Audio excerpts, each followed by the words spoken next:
to New Rockstars. It's me, MT, and is the High Evolutionary actually God? I mean, he for sure tries to act like a ruthless and uncaring one in Guardians 3, but could he seriously be considered a god in the MCU? Well, I think so. But let's dive into why I think so together, Speculation Nation. But first, guys, we have the most amazing Guardians of the Galaxy Volume 3 shirts. Look at this one. I actually came up with the idea for this shirt before I saw any of the Guardians promo, so I'm so excited that like me and James were on the same wavelength. Buy a shirt or 2 or 3 or 5,000. Nerdride.shop, baby. Now, here's why I believe the High Evolutionary from Guardians 3 is technically an MCU god. First and foremost, ain't no one even gonna think for a second that the High Evolutionary was a god if he didn't possess a crucial trait that most, if not all gods, have: a crazy long life. Well, if you don't get stabbed like Frigga or all the Asgardians that Hela killed in Thor Ragnarok anyway. From what we can glean in Guardians 3, the High Evolutionary is a lot older than he looks on the surface. While confronting Rocket Raccoon in the movie, the High Evolutionary tells Rocket that over the hundreds of years that his experimentations have been going on, he had never met a mind that he had made quite like Rocket's. And while most people would assume he was giving Rocket a compliment, he most certainly was not. That dude was pissed that a broken rodent could achieve something with little effort that he, the long-lived High Evolutionary,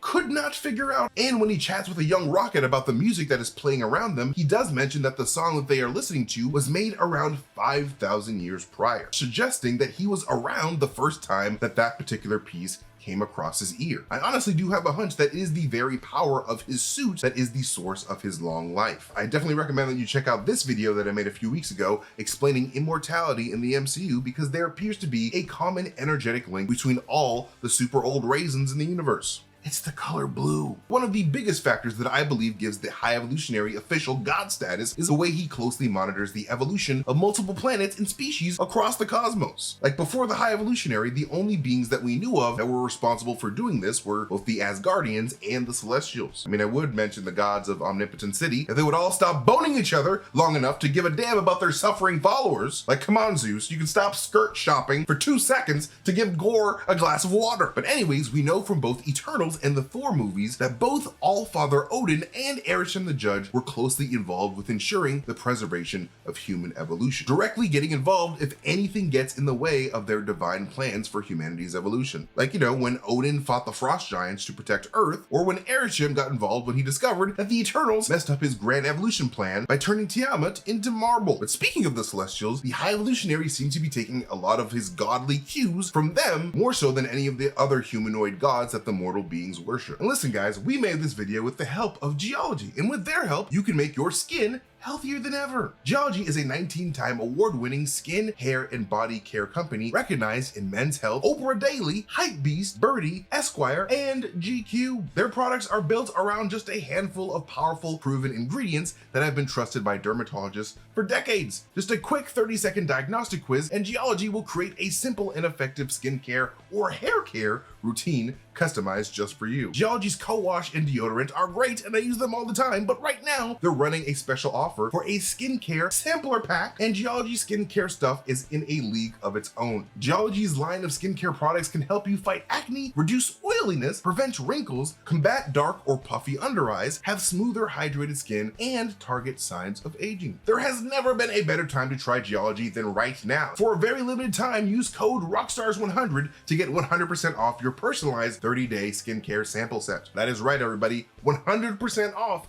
All you have to do is cover the $4.95 for shipping. And on top of that, new Rockstars fans get an exclusive bonus offer up to 50% off an additional skin, hair, and body product of your choice when you add it to your trial. Click the link in the description or go to geolog.ie/Rockstars100 to get started. Remember how the High Evolutionary kept all of the data of his species patents in those disgusting looking flesh balls? Flesh balls that glowed with yellow neurons when plugged in? This reminds me a lot of the World Forge from the Eternals, specifically when Arishem showed Cersei that they were storing all of the Eternals' memories within these crystal shells with glowing yellow neurons in them. I feel feel like James Gunn purposely made Orgo Corp's data storage that disgusting just so the High Evolutionary could mirror the Celestial Evolutionary's ways of keeping their experimental data organized. And also, much like the Celestials, the High Evolutionary does not seem to be all that interested in not causing planetary genocide if their evolutionary experiments start producing undesired results. The High Evolutionary definitely shares the Celestials' blatant disregard for lower life forms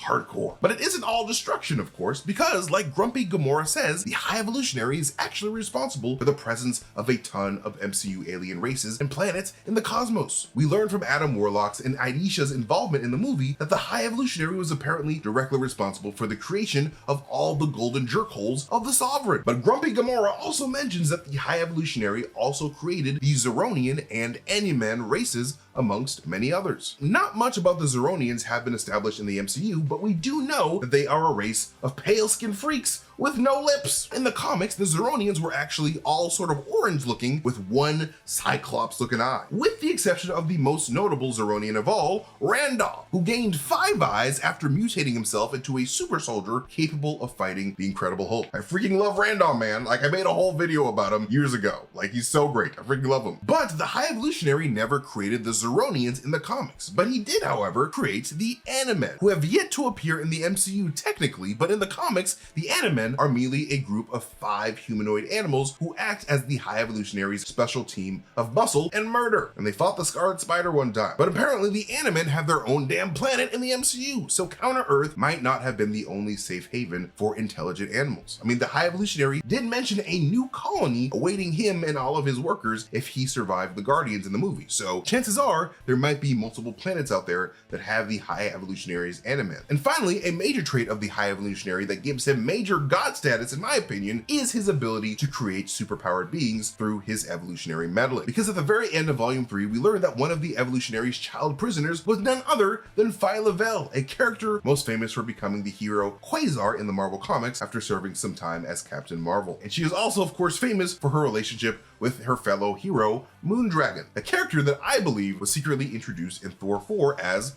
Love. Like, I made a whole video about that. Like, Love is straight up Moondragon. You should definitely check that video out if you are confused as to why Phyla-Vell is a child in the MCU right now. But anyways, Phyla-Vell appears to have the ability to generate energy from her hands, sort of like Captain Marvel or even Star-Lord in Guardians 2, a gift seemingly given to her by the High Evolutionary's experiments. And if you think about it, Star-Lord himself is the result of a celestial experiment via Ego, and Captain Marvel's ability to absorb Blue Tesseract dark energy is likely tied to the Celestials messing around with human development over thousands of years.